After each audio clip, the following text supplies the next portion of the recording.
O céu estava limpo, sem nuvens, o ambiente sereno. Era um daqueles dias em que tudo parecia calmo demais. Até que algo estranho aconteceu. Um homem, fiel por toda a vida, se ajoelha para orar, mas não sente nada. Nenhuma resposta, nenhuma direção, nem mesmo uma impressão no coração. O silêncio era tão espesso que parecia gritar. Porque Deus, tão presente em outros tempos, agora estava mudo. Essa sensação, tão desconcertante quanto dolorosa, já atingiu pessoas de fé ao longo da história, desde reis, profetas e até o próprio Filho de Deus. Mas o que realmente está acontecendo quando o céu se cala?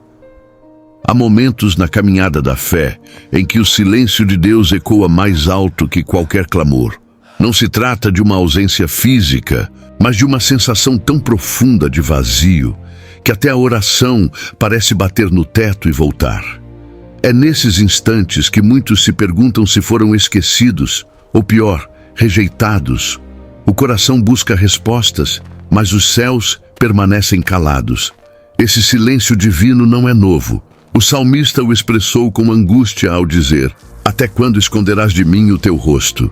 E um clamor registrado em Salmos, capítulo 13, versículo 1, que revela o quanto a ausência percebida de Deus pode desestabilizar até os mais devotos. Não se trata de falta de fé, mas de uma dor real e legítima, nascida do desejo intenso de sentir-se novamente acolhido pelo Criador. Quando essa sensação se instala, o primeiro impulso é investigar se houve algum erro pessoal, algum desvio oculto, alguma oração mal feita. Mas muitas vezes esse vazio surge mesmo quando tudo parece estar sendo feito corretamente. É como se o céu decidisse observar em silêncio, esperando algo que ainda não compreendemos. A ausência percebida de Deus não aponta necessariamente para um problema espiritual, mas pode ser o solo onde Ele planta lições profundas. O silêncio pode ser, paradoxalmente, um tipo de linguagem celestial, um modo divino de nos ensinar a confiar sem ver, a amar sem sentir, a crer sem ouvir. Esse sentimento de abandono espiritual, porém, tem um efeito colateral poderoso. Ele expõe a fragilidade da alma. Quando não sentimos mais a presença divina como antes, percebemos o quanto nos apoiávamos na sensação e não na essência. É aí que muitos caem na armadilha de procurar substitutos, eventos, emoções, líderes, experiências intensas, numa tentativa desesperada de preencher o espaço que, na verdade, só o próprio Deus pode ocupar. Essa busca, muitas vezes frenética, revela o quão fácil é confundir presença com performance espiritual. O silêncio de Deus, nesse contexto, acaba funcionando como um espelho que nos revela onde realmente está a nossa confiança. Contudo, é preciso discernir que há sabedoria no céu calado. O silêncio não é desatenção, nem descaso. Deus continua soberano, ainda que não fale. Como um pai que observa o filho dar os primeiros passos sem segurá-lo o tempo todo, ele sabe que há momentos em que sua aparente ausência é, na verdade, uma expressão de confiança em nossa jornada. O silêncio de Deus nos treina para a maturidade espiritual, ensinando-nos a permanecer firmes mesmo quando as emoções falham. Ele nos convida a conhecer o seu caráter além daquilo que sentimos, nos guiando a uma fé mais sólida, baseada em quem Ele é e não no que Ele faz por nós no momento. Por fim, esse silêncio pode ser o prelúdio de uma manifestação ainda mais profunda. Muitos que atravessaram esse vale espiritual relatam que depois do silêncio encontraram uma dimensão mais pura da fé. O próprio Deus, quando escolhe o silêncio, não está distante, está preparando o terreno. Se a alma conseguir suportar essa ausência aparente, descobrirá que muitas vezes é ali que Ele mais trabalha. Quando não sentimos nada, mas continuamos crendo. Quando a oração parece vazia, mas ainda assim é feita. Porque nesses momentos, o céu pode até parecer mudo, mas o coração de Deus jamais deixou de escutar. Jó conhecia bem o sabor do silêncio de Deus. Seu relato, encontrado em detalhes no livro de Jó, capítulo 2, do versículo 7 ao 10, mostra um homem íntegro, temente a Deus, subitamente imerso em perdas, dores e solidão. O que torna sua experiência ainda mais perturbadora é o fato de que tudo lhe aconteceu sem um motivo aparente. Ele não tinha pecado oculto, não havia se desviado. Mesmo assim, perdeu filhos, riquezas, saúde e prestígio. E no meio do sofrimento, o céu parecia distante. Deus, que sempre fora presente, agora se calava. E nesse silêncio, Jó se deparava não apenas com a dor do corpo, mas com a inquietação da alma. Por que o justo estava sendo provado? A ausência de respostas foi tão insuportável quanto as chagas em seu corpo. Seus amigos, em vez de consolo, trouxeram acusações disfarçadas de conselhos. Para eles, o sofrimento de Jó só podia ser consequência de algum pecado. Mas Jó sabia que não era esse o caso. Ainda assim, por não ouvir a voz de Deus, começou a questionar não apenas a justiça divina, mas sua própria existência. A grande dor de Jó não era apenas a perda material, mas o aparente distanciamento de Deus, aquele que ele servia com integridade. O silêncio divino começou a pressionar sua mente e seu espírito, revelando uma alma que, embora fiel, também era profundamente humana.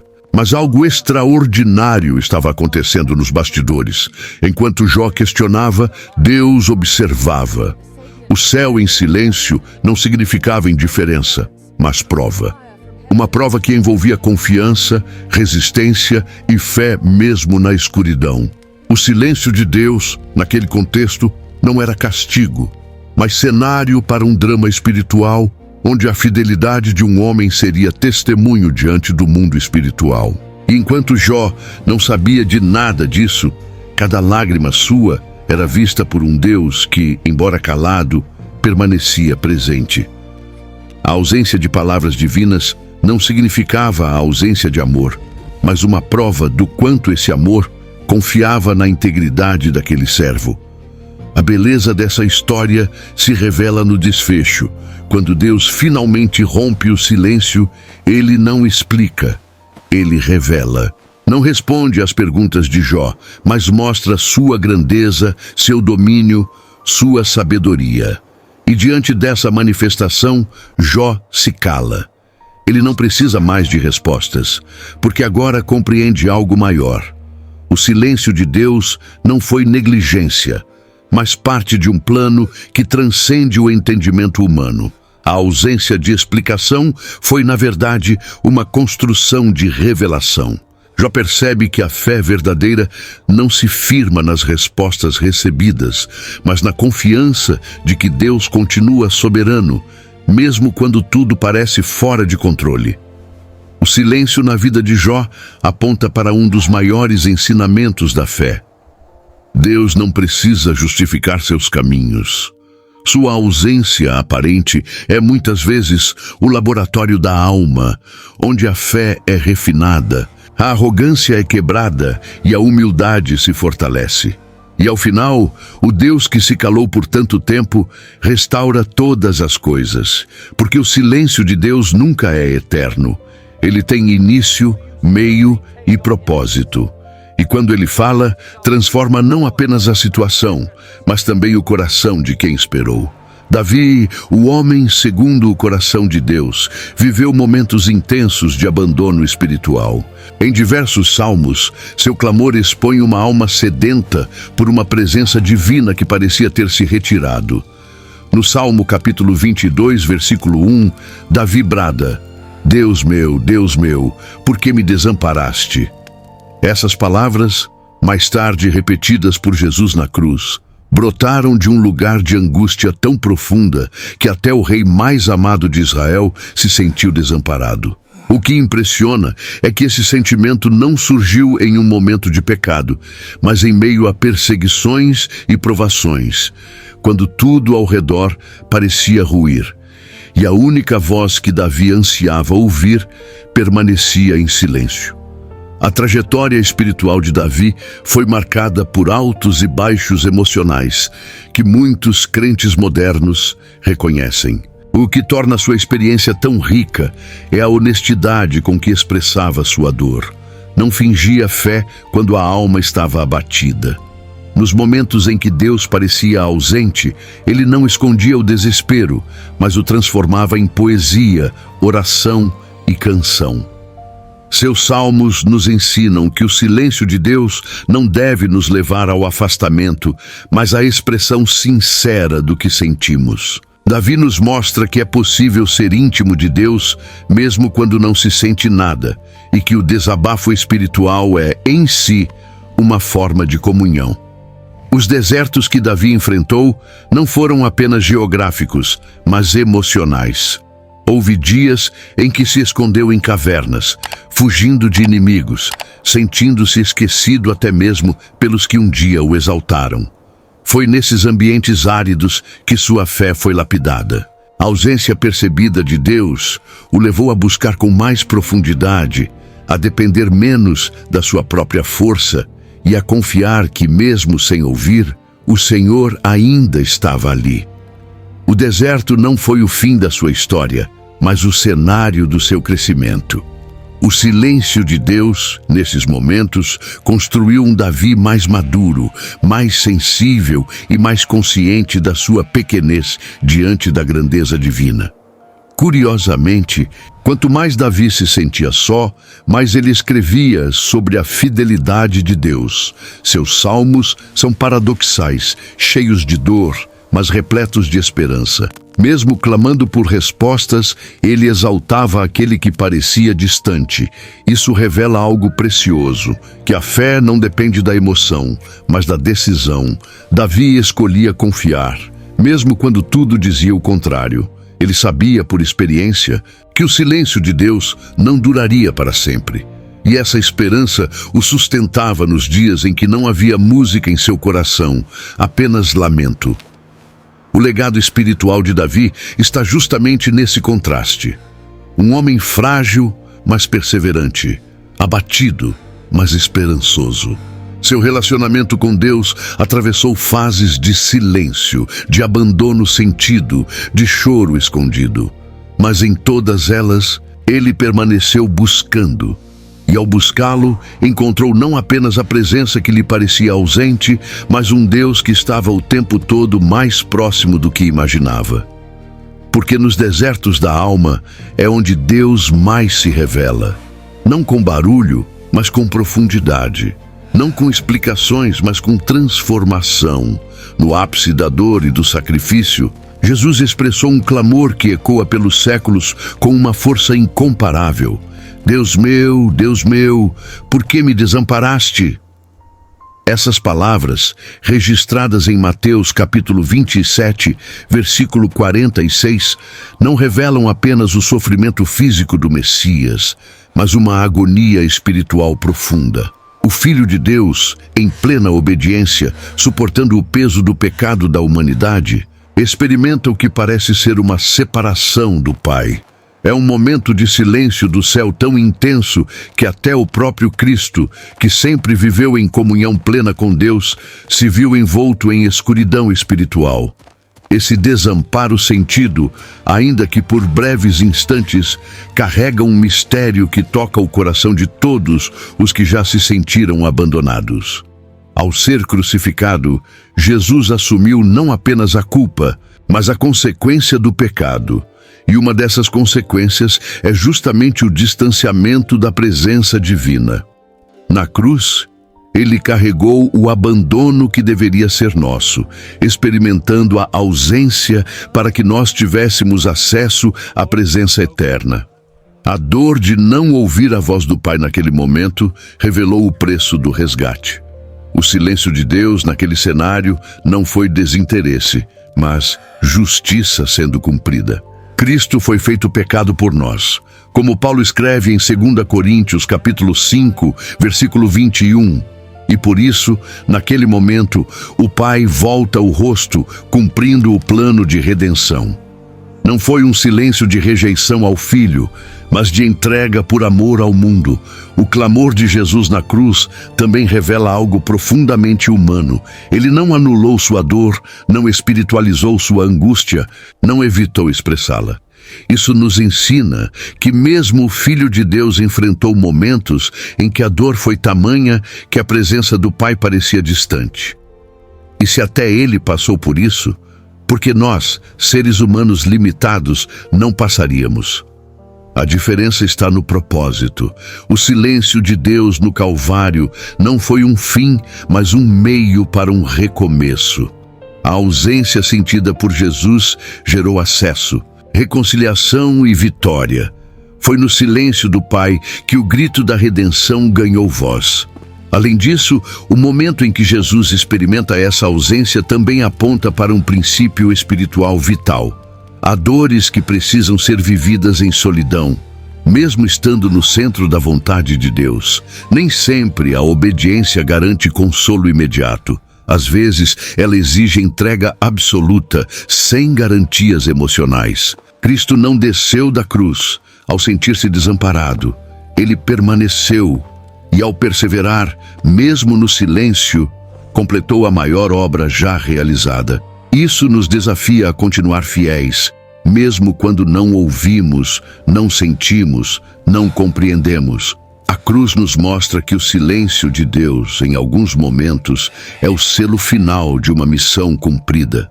O céu pode ter se calado quando Jesus clamou, mas 3 dias depois, a pedra foi removida e a resposta do Pai veio com poder e glória. O desamparo não foi a última palavra, mas apenas uma pausa na sinfonia da redenção. E essa pausa, embora dolorosa, foi necessária para que houvesse reconciliação entre o Criador e suas criaturas. O silêncio de Deus, naquele momento, não foi ausência, foi sacrifício, foi propósito, foi amor em sua expressão mais pura. Há um aspecto muitas vezes negligenciado nos momentos em que Deus parece ausente. Eles escancaram quem realmente somos. Quando tudo vai bem, quando a presença é sentida, quando as orações são respondidas rapidamente, é fácil manter uma aparência de espiritualidade. Mas é na ausência, quando o céu parece mudo, que se revelam as intenções do coração. Foi exatamente isso que aconteceu com o povo de Israel no deserto. Após a saída do Egito, quando Moisés subiu ao monte para encontrar-se com Deus, o povo, sentindo-se abandonado, construiu um bezerro de ouro. Esse episódio, narrado em Êxodo capítulo 32, versículo 1, mostra como a ausência de direção imediata revelou a idolatria que ainda habitava em seus corações. Quando Deus parece distante, muitas vezes é para nos mostrar o quanto ainda dependemos de sentimentos, de líderes, de estruturas. A ausência dele, embora dolorosa, é um espelho da nossa verdadeira fé. É nesse silêncio que se mede o quanto estamos fundamentados na verdade ou apenas na emoção. Muitos se desesperam, outros se rebelam e alguns tentam criar seus próprios meios de satisfação espiritual. Mas os que permanecem, mesmo sem sentir, demonstram uma fé que foi refinada. É nesse cenário que se percebe se a nossa adoração está enraizada em quem Deus é ou apenas no que Ele faz por nós. Essa revelação não tem como objetivo nos destruir, mas nos purificar. Quando percebemos nossa dependência excessiva de experiências, somos convidados a um novo nível de maturidade espiritual. A ausência de Deus, nesse sentido, é pedagógica. Ela desnuda nossa religiosidade, desmonta nossos ídolos, revela nossas fragilidades. E quando tudo isso vem à tona, o caminho para um relacionamento mais profundo com o Senhor se abre. Mas é um caminho que exige humildade, arrependimento e coragem para olhar para dentro.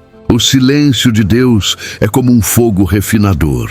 Ele queima o que é superficial e expõe o que é verdadeiro. É na ausência aparente que se distinguem os que buscam a Deus por quem Ele é, daqueles que o seguem apenas por interesse. E é exatamente por isso que o silêncio de Deus, por mais incômodo que pareça, pode ser uma bênção disfarçada. Ele nos força a amadurecer, a refletir, a realinhar. A ausência que revela não é castigo, é misericórdia. É uma oportunidade de crescimento, de cura, de transformação. É nesse cenário que muitos descobrem a base frágil da fé que construíram. Mas também é ali que se pode começar de novo. A ausência de Deus, quando nos revela, não nos rejeita. Ela nos convida a uma nova consciência espiritual. E quando aceitamos esse convite, deixamos de buscar apenas sentir Deus e passamos a conhecer verdadeiramente o seu caráter. Porque mais importante do que sentir a presença de Deus é saber que mesmo em silêncio, Ele continua sendo o mesmo, fiel, justo e presente, ainda que pareça estar ausente.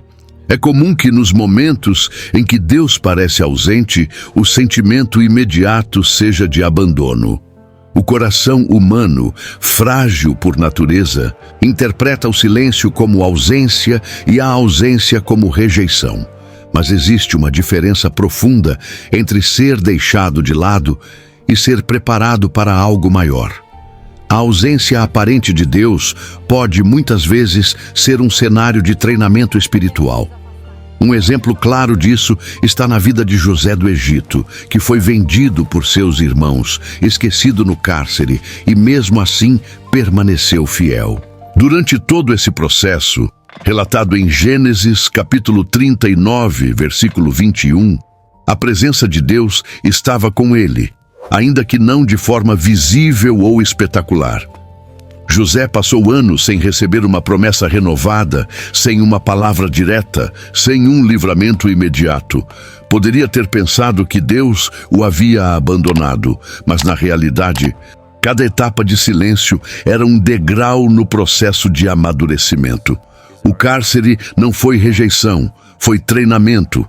O silêncio de Deus foi o pano de fundo para a formação de um líder capaz de suportar o peso de governar uma nação. Esse padrão se repete nas Escrituras. Antes da exaltação vem o esvaziamento, antes da resposta vem o silêncio, antes da manifestação vem o ocultamento. Entender essa dinâmica muda completamente a perspectiva. Quando Deus se cala, Ele não necessariamente se ausenta. Ele pode estar nos moldando. O oleiro, enquanto trabalha no barro, muitas vezes o faz em silêncio, mas sua mão está ali o tempo todo. No processo de treinamento espiritual, o céu calado não é um sinal de que algo está errado, mas de que algo está sendo construído. O problema é que, em nossa imaturidade, queremos sensações rápidas e respostas imediatas. Porém, Deus trabalha em ritmos diferentes, que moldam não apenas nossas circunstâncias, mas nosso caráter. A diferença entre abandono e treinamento está na permanência. Quem permanece, mesmo sem sinais, demonstra que compreendeu a essência da fé. Quem desiste ao primeiro sinal de silêncio, ainda não entendeu o propósito divino. E é exatamente aí que muitos tropeçam, confundem silêncio com desprezo e perdem o que Deus queria ensinar. Mas os que suportam esse silêncio com humildade e fidelidade são levados a patamares de autoridade e sabedoria que não poderiam ser alcançados de outro modo. O silêncio, quando bem interpretado, é escola. Portanto, quando o céu parecer mudo, é hora de perguntar: estou sendo abandonado ou estou sendo treinado? A resposta pode não vir em palavras, mas virá em transformação. Porque o Deus que permite o silêncio é o mesmo que no tempo certo ergue aqueles que foram aprovados no segredo. A ausência sentida, na verdade, pode ser o maior sinal de que algo grandioso está sendo preparado. E quando chegar, mostrará que o treinamento valeu cada segundo de espera. Muitos corações sinceros se perdem na jornada espiritual por não saberem discernir entre o silêncio de Deus e a rejeição divina. O O sentimento de rejeição é devastador porque toca na raiz da identidade. Quando Deus se cala, o inimigo rapidamente sussurra mentiras. Você não é mais amado. Você foi esquecido. Deus se afastou porque você falhou. Essas ideias não são novas. No livro de Lamentações, capítulo 3, versículo 8, o profeta Jeremias confessa: ainda quando clamo e grito, ele exclui a minha oração. Esse grito revela a dor de quem sente que Deus não apenas está calado, mas que se recusa a ouvir. O silêncio, nesse contexto, se torna uma tortura emocional. No entanto, essa percepção, embora honesta, nem sempre corresponde à verdade do coração de Deus. É essencial compreender que o silêncio de Deus jamais pode ser interpretado como falta de amor. O amor dele é imutável, eterno e independe do que sentimos. A rejeição, por outro lado, pressupõe um corte definitivo, uma decisão de afastamento, algo que não condiz com o caráter revelado nas Escrituras. O Salmo, capítulo 94, versículo 14, declara com firmeza: o Senhor não rejeitará o seu povo, nem desamparará a sua herança. Isso significa que mesmo quando não sentimos, mesmo quando não ouvimos, ainda pertencemos a Ele. O silêncio pode ser parte do processo, mas jamais será evidência de abandono. Confundir silêncio com rejeição é um perigo, porque pode levar à desistência. A alma cansada começa a evitar a oração, deixa de buscar e, por fim, abandona a fé, não porque Deus a rejeitou, mas porque ela acreditou nessa mentira. É nesse ponto que precisamos de uma fé fundamentada na palavra e não apenas nas emoções. As emoções são voláteis, mas a palavra é firme. A rejeição é uma mentira sofisticada, travestida de lógica. Se Deus me amasse, Ele falaria comigo. Mas o verdadeiro amor, muitas vezes, se expressa justamente no silêncio que prepara, amadurece e purifica. É necessário maturidade espiritual para entender que Deus pode estar trabalhando silenciosamente. Ele pode estar sondando o coração, observando atitudes, refinando intenções. O silêncio de Deus é ativo e não passivo. Ele está ali, mesmo quando parece não estar. Na ausência de palavras, há presença. Na falta de respostas, há ensino. A presença divina não se limita às sensações. Ela é real mesmo no escuro. E é essa certeza que precisa ser cultivada para que o silêncio não seja interpretado como exclusão, mas como convite à perseverança. Se o coração começa a se sentir rejeitado, é hora de se lembrar de quem é Deus. Ele é o Pai que não abandona, o pastor que não deixa suas ovelhas, o noivo que permanece fiel mesmo quando a noiva se mostra vacilante. O silêncio, por mais doloroso que seja, não é o fim da história. É um capítulo difícil, sim, mas necessário para fortalecer a fé. Quem persevera no silêncio descobre que a rejeição era apenas uma sombra, uma ilusão que se dissipa quando a verdade do amor de Deus se firma no coração. Há momentos em que a ausência de Deus não é apenas percepção, mas uma ação intencional de disciplina. Não no sentido punitivo, mas como correção amorosa. A disciplina divina, quando bem compreendida, revela um Deus que ama profundamente e que se importa o suficiente para não nos deixar permanecer em caminhos destrutivos. Em Hebreus capítulo 12, versículo 6, lemos: porque o Senhor corrige a quem ama e açoita a todo filho a quem recebe. O silêncio, nesse caso, pode ser a forma mais firme e serena de Deus nos mostrar que algo precisa ser ajustado. Não é abandono, é cuidado. A disciplina de Deus não se manifesta sempre com palavras duras ou juízos visíveis. Às vezes, ela aparece no distanciamento da sensação de sua presença. É como um pai que se afasta por um tempo para que o filho perceba a gravidade de suas atitudes. Essa ausência provoca reflexão, desconforto e, se o coração estiver sensível, arrependimento.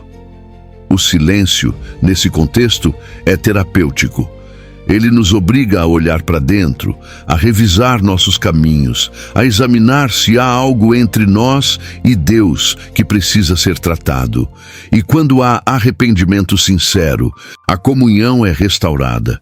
O povo de Israel experimentou isso diversas vezes. Quando se desviavam, Deus retirava sua presença perceptível. Não porque deixava de amá-los, mas porque precisava despertá-los. Em Oséias, capítulo 5, versículo 15, o próprio Deus declara: "Irei e voltarei para o meu lugar, até que se reconheçam culpados e busquem a minha face." Esse afastamento estratégico é uma forma de conduzir o coração ao quebrantamento. Não é rejeição, é estratégia redentora. A ausência cria sede, e a sede nos leva de volta à fonte. O desafio está em discernir quando esse silêncio é disciplina e quando é apenas um tempo de crescimento. Em ambos os casos, a postura correta é a mesma: humildade e busca sincera. A disciplina divina nunca visa destruir, mas transformar. Ela é a marca de quem pertence a Deus. Se o céu se calou por causa de nossos erros, não é tarde demais. A porta do arrependimento está sempre aberta, e o Pai espera com braços abertos aqueles que retornam. A ausência sentida não é o fim, mas o início de uma reconstrução. E quando o processo de disciplina termina, o reencontro com a presença de Deus se torna ainda mais precioso. O que antes era comum, agora é valorizado. A comunhão restaurada é mais profunda, mais verdadeira, mais sólida. Deus, ao disciplinar, não se afasta para sempre. Ele se retira para nos atrair. E quando voltamos, encontramos não um juiz implacável, mas um Pai amoroso, pronto para recomeçar conosco. Nem sempre Deus se afasta por razões que nos parecem evidentes. Há ocasiões em que sua ausência está ligada à idolatria, que se esconde por trás de hábitos, rotinas e até ministérios. Idolatria não é apenas erguer uma estátua ou adorar outros deuses. É colocar qualquer coisa no lugar central que pertence somente a Deus. E quando isso acontece, a presença dele começa a se retirar, não por vingança, mas porque ele não divide sua glória. Em Ezequiel, capítulo 14, versículo 3, o Senhor confronta os líderes de Israel dizendo: "Estes homens levantaram os seus ídolos dentro do seu coração." Isso mostra que a idolatria mais perigosa é a que não se vê, a que vive oculta, até de nós mesmos. Muitas vezes buscamos a presença de Deus, mas não percebemos que o que queremos mesmo é sentir algo, resolver um problema ou obter uma bênção. E quando o pedido não é atendido, julgamos que Deus nos abandonou. Mas o que está em jogo é a motivação.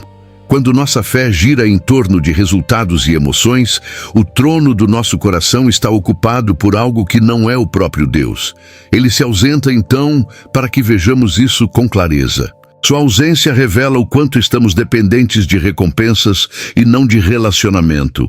Essa idolatria disfarçada pode ser sutil. Pode ser a dependência de um pregador específico, a obsessão por uma experiência espiritual, a necessidade constante de aprovação humana. Tudo isso, quando ocupa o lugar de Deus, torna-se um ídolo. E o afastamento divino surge como um alerta. Não é um castigo, mas um convite ao realinhamento. Deus se retira não por rejeição, mas para que sintamos o vazio de tudo que não é Ele, e assim voltemos ao primeiro amor. Quando Ele cala, está nos mostrando onde nossa fé foi colocada. Ao perceber esse distanciamento, a reação não deve ser desespero, mas sinceridade. É hora de examinar o coração e perguntar: o que tem ocupado o lugar que pertence somente ao Senhor? Quando há arrependimento, Deus retorna. Ele nunca se ausenta sem motivo e nunca se recusa a voltar quando encontra um coração quebrantado. Sua presença se manifesta onde há exclusividade.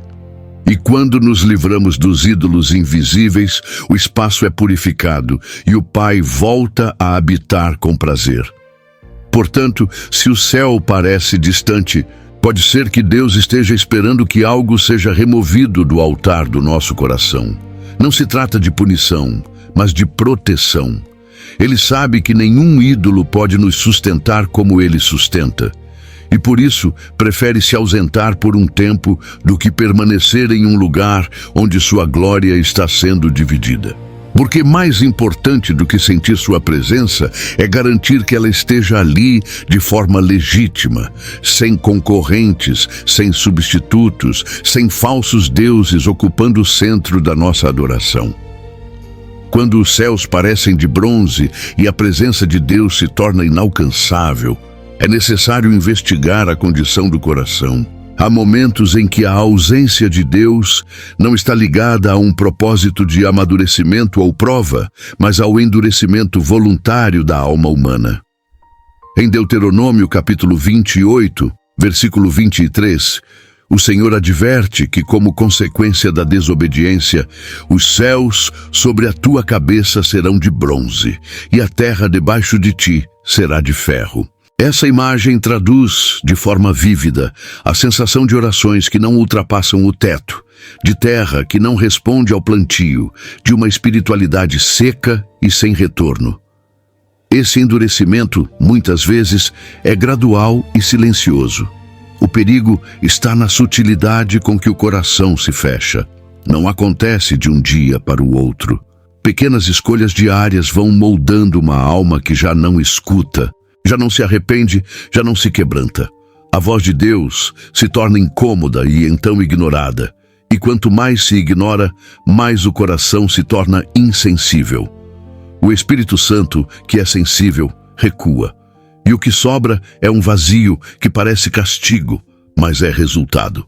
Deus não impõe distância. Ele respeita a dureza que o homem escolhe alimentar. E nesse silêncio provocado, a alma colhe as consequências daquilo que decidiu cultivar. Um coração endurecido é muitas vezes consequência da autoproteção.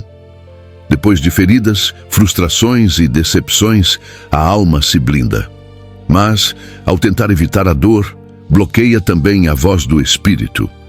A ausência percebida de Deus, nesse caso, não é total, mas está filtrada por uma camada de resistência interna.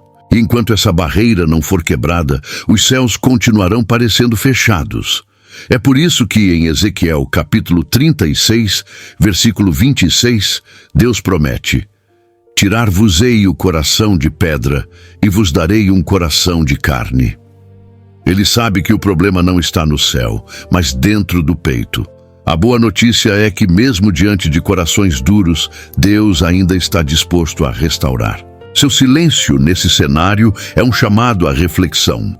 Quando a presença se retira, é para que sintamos falta dela e desejemos de novo o que antes foi desprezado. A cura começa com reconhecimento, e quando há reconhecimento, há perdão. O coração que se rende e se arrepende atrai novamente a presença de Deus. O bronze se parte, os céus se abrem e a comunhão é restaurada. Mas essa restauração exige sinceridade, vulnerabilidade e humildade. Por isso, se a alma está fria, se as orações parecem estéreis, se o céu está em silêncio, é hora de olhar para dentro. Há algo endurecido? Há orgulho, mágoa, pecado não confessado? O Espírito de Deus ainda chama, mesmo que em silêncio. E quem escuta esse chamado, mesmo fraco, pode recomeçar. Porque o Deus que se ausenta por amor sempre retorna quando encontra um coração disposto a se deixar quebrantar. Existe um ponto crítico no distanciamento de Deus, quando o homem insiste tanto em seus próprios desejos e caminhos, que o Senhor, em ato de julgamento e não de indiferença, decide entregá-lo à sua própria vontade. Essa entrega não é um gesto de abandono total, mas um ato de justiça diante da persistência no erro. Em Romanos capítulo 1, versículo 24, o apóstolo Paulo escreve: pelo que também Deus os entregou às concupiscências de seus corações. Esse versículo revela uma das ações mais severas da parte de Deus: não impedir mais. Ele simplesmente deixa o homem seguir, mesmo sabendo onde esse caminho o levará. Essa entrega divina não é silenciosa no início. Deus alerta, corrige, fala, incomoda, envia sinais e pessoas. Mas ao ser ignorado repetidamente, ele se retira. E o mais assustador é que muitas vezes a pessoa nem percebe. A ausência de Deus se torna rotina e o pecado deixa de incomodar. O coração se embriaga com suas próprias vontades, acreditando que está tudo bem. Deus se cala, não porque desistiu, mas porque o homem não quer mais ouvir. E esse silêncio é o maior juízo, pois revela o quanto o Senhor respeita a escolha humana, mesmo quando ela é destrutiva. Quando Deus permite que alguém siga seu próprio caminho sem mais interferência, Ele o está expondo às consequências naturais de seus atos. Não há castigo visível, não há voz do alto, apenas um caminho livre que leva ao abismo. Esse processo pode ser lento, mas é devastador. A ausência da presença de Deus não causa impacto imediato, mas seu efeito é profundo. A alma vai se esvaziando, o propósito vai se perdendo e tudo que era sagrado se torna comum. A consciência se torna insensível e o homem começa a chamar o mal de bem e o bem de mal. Contudo, mesmo quando Deus entrega alguém aos seus próprios caminhos, ele não perde o controle da história. Como o pai do filho pródigo, ele espera, e essa espera é carregada de misericórdia. O silêncio de Deus, nesse contexto, é um limite imposto com esperança de arrependimento. Ele permite a queda, o fundo do poço, a miséria espiritual, não para destruir, mas para provocar saudade. Saudade do tempo em que sua presença era sentida, em que o altar ainda queimava, em que o coração ainda chorava. E quando a saudade se transforma em arrependimento, a jornada de volta pode começar. Portanto, se alguém percebe que está vivendo sob esse tipo de silêncio, onde Deus já não interfere mais, é urgente despertar. É tempo de quebrar a rotina do pecado, de silenciar as vozes internas que racionalizam o erro e de clamar pelo retorno da presença. Porque enquanto houver vida, há chance. E o Deus que entrega por justiça também restaura por compaixão. Mas essa restauração só acontece quando há um grito sincero vindo do fundo da alma, reconhecendo que longe dele até a liberdade se torna prisão. Nem todo o silêncio de Deus está ligado a pecado, endurecimento ou disciplina. Há momentos em que o céu se cala para nos amadurecer. São provações autorizadas pelo próprio Deus para formar em nós uma fé robusta, não baseada em sinais ou sentimentos, mas em convicção. Tiago, em sua carta, capítulo 1, versículo 3, declara: sabendo que a prova da vossa fé produz paciência. Esse processo não é leve, nem rápido, mas é necessário. O silêncio de Deus, nesses casos, não é ausência, mas ferramenta de edificação. Ele está lá, mas oculto, observando o quanto aprendemos a confiar sem ver. A fé imatura depende de confirmações constantes. Precisa sentir algo, ouvir algo, ver resultados. Mas a fé madura caminha no escuro, guiada por promessas e não por evidências. E é exatamente isso que as provações constroem. Deus permite que a sensação de sua presença desapareça para que aprendamos a caminhar por confiança. É como uma criança que aprende a andar sozinha, enquanto o pai observa de longe. O pai não a abandonou. Ele apenas deu espaço para que ela cresça. Da mesma forma, Deus usa o silêncio para fazer nascer em nós uma fé que resiste à dor, à dúvida e à demora. Durante essas provações, muitos se perguntam se estão errando, se Deus se afastou, se há algo escondido. Mas nem sempre. Às vezes, estamos exatamente onde deveríamos estar, fazendo tudo certo, e mesmo assim sentimos silêncio. Isso aconteceu com Abraão, que creu contra a esperança.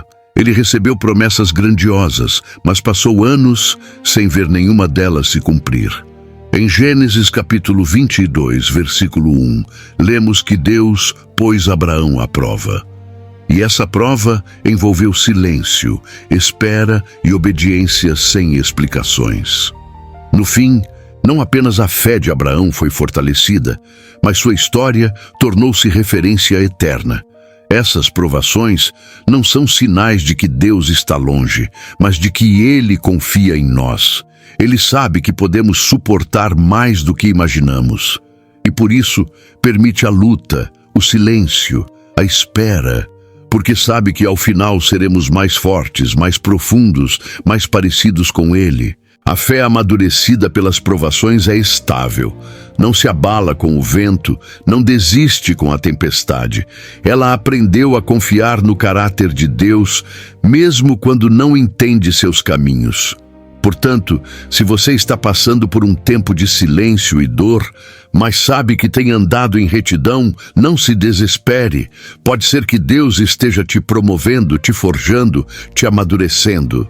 Não busque sair logo desse processo. Busque aprender com ele.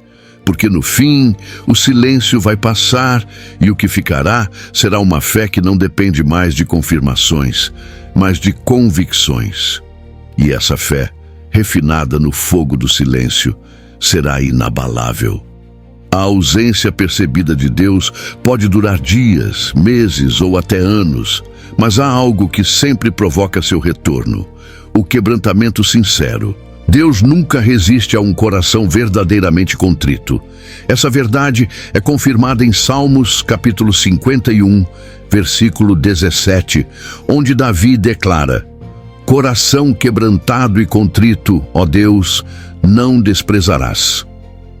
Não se trata apenas de chorar ou de se emocionar, mas de uma postura interior de humildade, de reconhecimento da própria limitação e de total dependência do Senhor. O quebrantamento cria um ambiente onde Deus se sente à vontade para habitar novamente. Ele não se revela à arrogância, nem se aproxima da autossuficiência. Mas diante de quem se dobra, ele sempre se inclina. O quebrantamento não é apenas uma resposta emocional à dor, mas uma transformação de mentalidade. É a disposição de abandonar o orgulho, as justificativas, as resistências. É reconhecer que, sem a presença de Deus, tudo perde o sentido. E é justamente esse reconhecimento que abre as portas para o retorno da comunhão. Quando o homem entende que não pode viver mais um dia longe de Deus e se coloca em posição de humildade, o céu se move. A ausência se desfaz, a frieza se dissolve e a presença volta, não por merecimento, mas por graça. O retorno da presença de Deus não costuma ser ruidoso ou espetacular. Muitas vezes acontece em silêncio, como um vento suave, como foi com Elias no monte, conforme descrito em 1 Reis capítulo 19, versículo 12. Depois de terremotos e fogo, veio um sussurro tranquilo, e ali estava o Senhor. Esse padrão se repete. Quando a alma se aquieta e se rende, a presença divina encontra espaço. E é nesse ambiente que o coração começa a pulsar novamente com vida espiritual. Não é sobre emoção, mas sobre sensibilidade. Não é sobre manifestações externas, mas sobre comunhão restaurada. É importante lembrar que o quebrantamento não deve ser um evento esporádico, mas um estilo de vida. Viver com o coração rendido mantém a presença de Deus por perto. Ele se ausenta onde há orgulho, mas permanece onde há dependência. O segredo não está em gritar mais alto, mas em se humilhar mais profundamente. E quanto mais quebrantado é o coração, mais real se torna a presença. Deus se move em direção aos que se movem em direção a Ele com sinceridade. Portanto, se o silêncio de Deus tem sido longo, se a alma tem sentido o peso da ausência, talvez o caminho de volta esteja na simplicidade do quebrantamento. Não há fórmula, nem performance, apenas verdade diante do trono. E a verdade, quando acompanhada de um coração quebrantado, sempre atrai o Deus que parece estar longe. Ele não se afasta para sempre.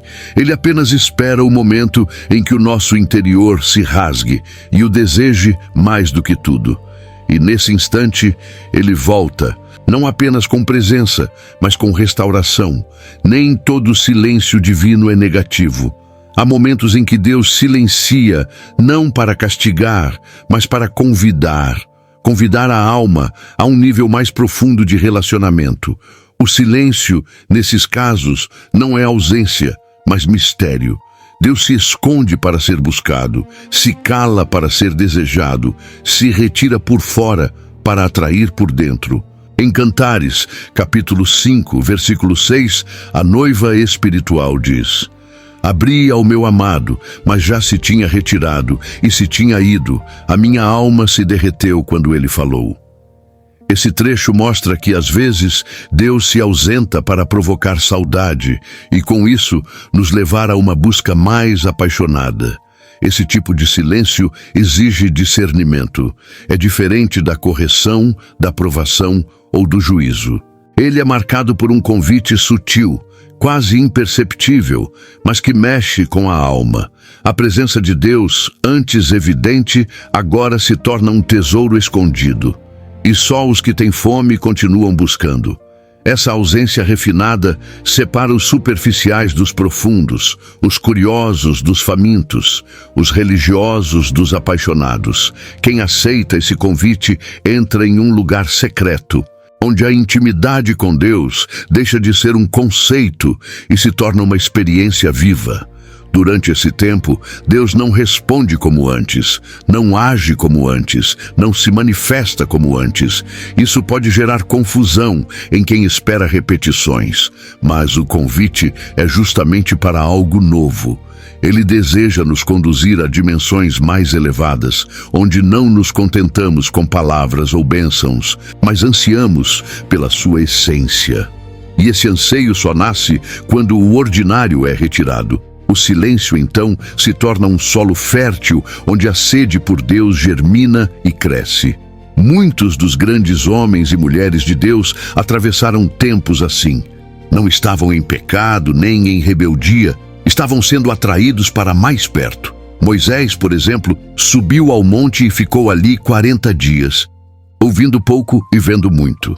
Mas naquele silêncio de palavras, Deus lhe entregava revelações profundas. O silêncio, nesse nível, não é vazio, é densidade espiritual. E só os que permanecem descobrem o que está sendo construído por trás da aparente ausência. Quando aceitamos esse convite, o relacionamento com Deus nunca mais é o mesmo. A intimidade gerada no silêncio é sólida, profunda, inabalável. O céu pode calar, o mundo pode ruir, mas o Espírito sabe. Deus está ali, escondido, mas presente. E essa certeza se torna âncora para os dias difíceis. Por isso, se você sente que Deus está silencioso, mas seu coração continua desejando-o, talvez Ele esteja apenas te atraindo para mais perto. Aceite o convite, porque no final desse silêncio, há revelações que não poderiam ser recebidas de outra forma. Chega um momento na jornada de fé em que a alma se vê completamente desprovida de sensações. Não há emoção, não há consolo visível, não há resposta. Tudo parece neutro, quase morto. Mas é exatamente aí que nasce uma das virtudes mais preciosas da vida espiritual: a esperança firme. Romanos, capítulo 8, versículo 24, afirma que a esperança que se vê não é esperança, porque o que alguém vê, como o esperará? Essa esperança invisível, silenciosa e teimosa é o que sustenta os que não se movem por sentimentos, mas por convicções. Ela é o fio que liga o coração ao céu, mesmo quando tudo ao redor parece desabar. Quando não se sente mais nada, é comum pensar que tudo terminou. Mas é aí que a fé verdadeira entra em cena. Ela não depende do que os olhos veem, nem do que os ouvidos ouvem. Ela se apoia em quem Deus é. E saber quem Ele é, mesmo no escuro, é suficiente para continuar. É a esperança que nos impede de desistir quando as emoções dizem basta. E essa esperança não é gerada em dias fáceis, mas em noites escuras. Ela nasce da decisão de continuar crendo, mesmo quando tudo em nós grita o contrário. Nesse estado, o que resta é a escolha. Escolher adorar mesmo em silêncio, escolher orar mesmo sem sentir, escolher confiar mesmo sem respostas. Essas decisões aparentemente pequenas constroem uma fé resistente, e essa resistência se transforma em maturidade. A alma que aprende a esperar sem se mover por sentimentos alcança uma solidez que não pode ser abalada por ventos de doutrina ou tempestades emocionais. É a esperança como âncora, como diz Hebreus capítulo 6, versículo 19. A qual temos como âncora da alma segura e firme. Essa firmeza não anula a dor, mas a transcende. Não ignora o vazio, mas o enfrenta com dignidade espiritual. A esperança, nesse nível, se torna uma declaração de guerra contra o desespero. Ela diz, mesmo que eu não veja, ainda assim, confio. E Deus honra esse tipo de postura. Ele não se apressa, mas também não se esquece. A alma que permanece, mesmo sem sentir, será visitada. Porque o céu nunca ignora uma esperança que resiste ao tempo, ao silêncio e à sequidão. Portanto, se tudo parece apagado, se você já não sente como antes, não desista. Sua esperança ainda está viva, e isso basta. Continue caminhando, continue esperando, porque no tempo certo, aquele que prometeu aparecerá. E quando vier, você entenderá que mesmo nos dias em que não sentia nada, Deus estava sustentando tudo. O silêncio não foi descaso, foi palco. E a esperança que você escolheu manter será a ponte para o reencontro com a plenitude da presença dele. Já viveu algo assim? Fale com a gente nos comentários. Sua história pode fortalecer alguém que hoje sente o céu fechado. E se essa mensagem tocou seu coração, compartilhe com quem você ama. Tem muita gente precisando lembrar que até no silêncio, Deus ainda está por perto.